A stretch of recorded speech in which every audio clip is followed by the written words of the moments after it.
So most often when people hear that we're minimalist, that we've gotten rid of 85% of our stuff over the last 7 years, there's always two questions that come up. One is, how do you get yourself some board? Which we've actually talked about that. We have a video about that. But the other question is, has there been anything that you've gotten rid of that you've later regretted? And especially when we talk about, I mean, we've gotten rid of thousands of items, right? Is there anything that you regret?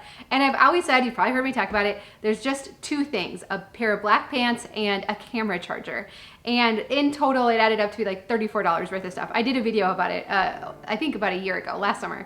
And so that's what I've always said whenever anyone asks, like literally of all the thousands of things we've gotten rid of, two things that I regret.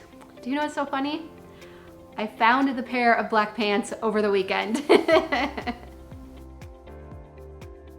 So over the weekend, in our private mentorship group, our weekend challenge was to declutter a box of clothing or a bag of clothing from storage. So go into the stuff that you store and declutter some of it. And I keep just one bin of stuff that's either stuff that I hope to fit into again or out of season. But I really try to only keep it for like a year. And so as I was thinking through what's in here and what I could possibly let go, I'm always looking for stuff that's timed out. Like that thing or things have not proven themselves useful to me over the last so many months or years. And so I was thinking about it and you know, and I'm wanting to set a good example for our group. So I'm like, I'm gonna find some things to declutter out of here. And I'm like, I think there's a pair of black like crop yoga pants in there that they just don't fit and I'm gonna let those go. And so I reach in and I pull them out and I go to unfold them and I'm like, those aren't yoga pants. These are the black pants that I talked about regretting getting rid of. And what is so funny about it, I was like, oh, the pants. Now it's been a few years since I wore them. And so I'm like, okay, I'm gonna try them on to see if they're still as wonderful as I thought they were. And so I went to put them on and as soon as I put them on, I'm like, oh yeah, I remember why I didn't like these pants. So when I had these pants, like, I love the material, I love the waistband, like it was very comfortable. But what I didn't like about them was where they hit on my leg. I would prefer like a crop pair where they come just up from the ankle, but these are kind of in between like capri and I don't know, what's where it comes just below the knee? I don't know, they're a weird length and I don't know if it's just because I'm short or whatever. Anyways, I put them on, I'm like, oh yeah, that's what I didn't like. I just didn't think it was very flattering where they hit on my calf. And so I'm like, oh, that's why I donated those. And I love Clean House with Kids. She'll often say, if there's just one thing about something, an article of clothing, a kitchen appliance, something, if there's one thing about it that you don't like, it will keep you from wearing it or enjoying it. And I'm like, right, because I actually liked everything else. Like I said, the material, the waistband, everything else was very comfortable and I really liked it. But just that one part of it where it didn't hit right on my leg was enough to keep me from wearing them. And that's why, then I remembered, like, that's why I donated them a few years ago, or thought I had donated them, right? And so there's two things that I really want to, I don't know, get across today that I think we all do. And one is that we are way too hard on ourselves. We beat ourselves up. We're gonna talk about that a little bit more. But two, we have a way of glorifying the past and the things of the past. So let's talk about that a little bit more. So one, we're way too hard on ourselves. So in that video, when I said, you know what, I've gotten rid of thousands of things and I don't regret any except this two, because like I said, I mean, the benefit, how our house functions now, how peaceful it is, how easy it is to keep up, I mean, that so far outweighs anything that I've accidentally gotten rid of that, like, honestly, who cares, right? Like, yeah, I got rid of a pair of black pants, whatever, like $34, like who cares? Because the benefit has been so awesome.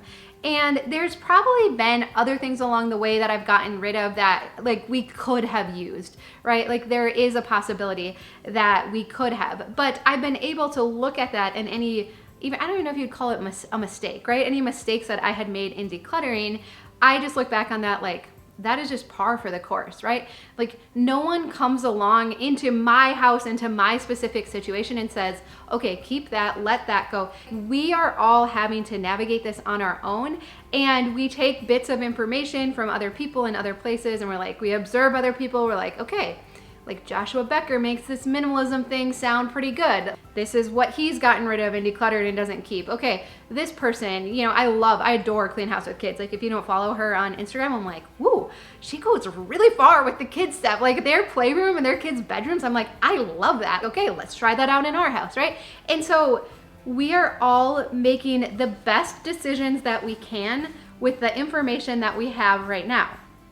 Now, once in a while something comes along and I was like, oh, you shouldn't have decluttered those old quilts because you could have turned them into a grill cover or something, right? And we're like, oh no, I could have used it. But back at the time when I decluttered the quilts, I was thinking it'd be better for someone who is cold in the winter to use them for me to continue to let them deteriorate in storage. So at that time, using the information that I had, I made the best decision that I could right then.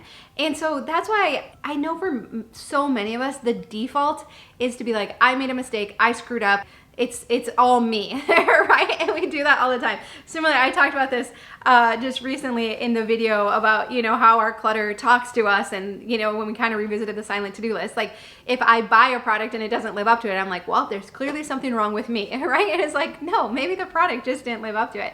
And so the same thing comes when we're decluttering.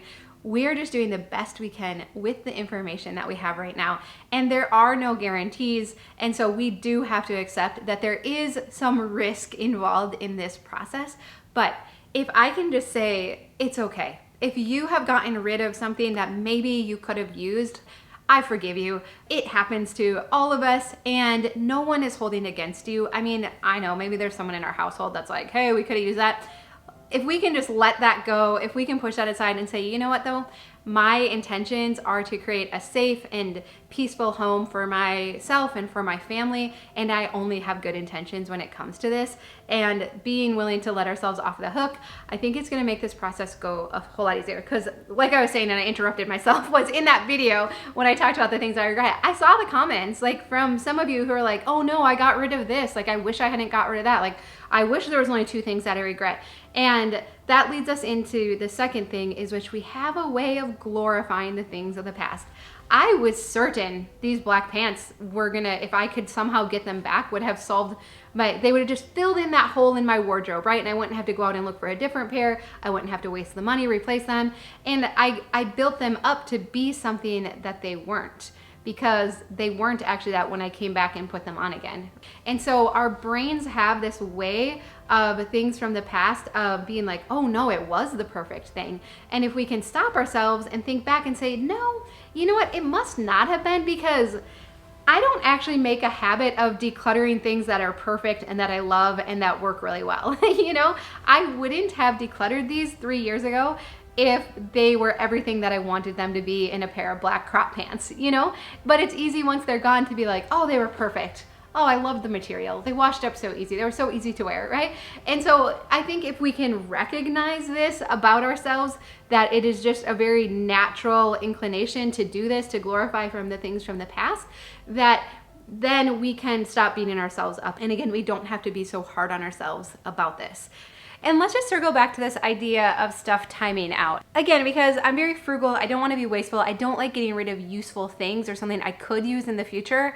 I need like mind tricks and different rules to help me, like to help give me permission to let go of perfectly good things. And so like I said, what I thought was a pair of yoga pants, those black pants rolled up, the logic I was using in my head was, okay, they have been in there for 3 or 4 years. And so if I haven't used them already, like they've timed out, like they have had time to prove themselves. And again, I'm trying to put it back on the item, not on me, not like, well, Dawn, why haven't you lost the weight and wore them, right? No, it's not me. It's the stuff's job to fit me and my lifestyle, not my job to fit the stuff, right? And so I'll just like look through and be like, okay, if it has been in here for more than a year, if I didn't wear it last season, then let's just let it go, because one of 2 things happens. I forget about it, and then I would like, it's useless to me if I've forgotten about it, right? But the other thing, number 2, is I'm storing inventory that I'm not using, and that's silly.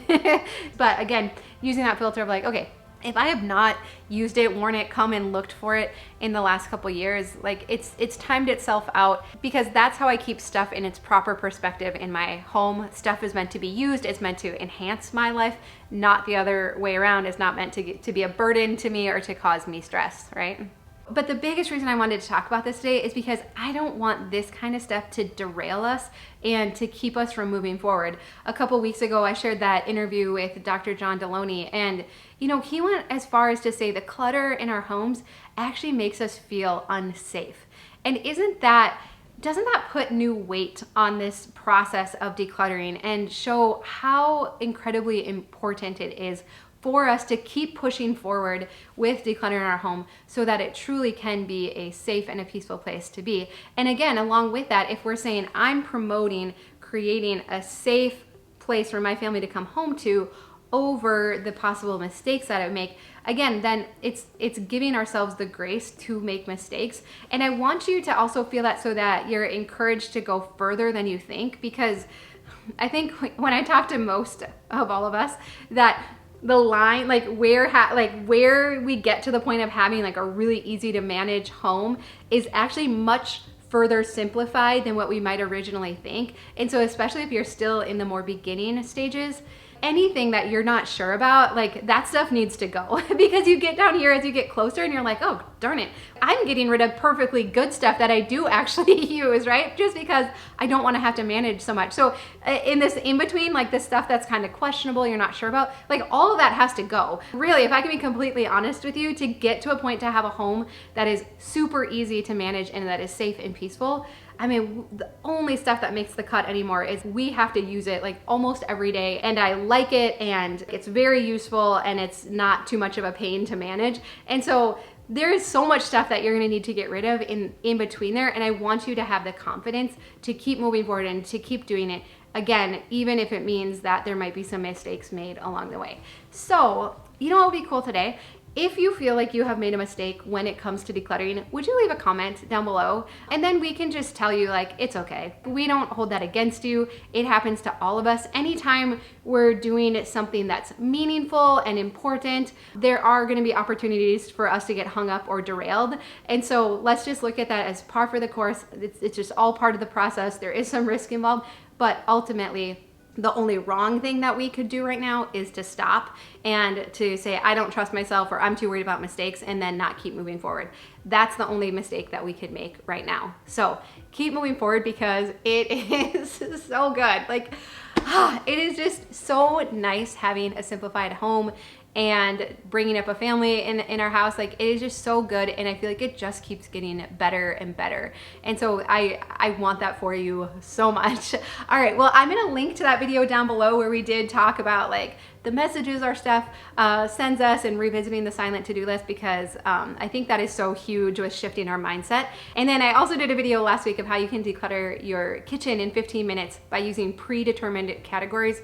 That is huge. Like, that really can help you to make a lot of progress really quickly. So I'll link to those down below as well, and maybe I'll see you over there. But I am so grateful for you. Thank you for watching our videos, for sharing them with your friends and family. I am just blown away by your kindness and your willingness to pass this message on. So at the risk of looking like a weirdo, right? So I really appreciate it more than you know. All right, I love you. I hope you have a really good day, and I'll see you again soon.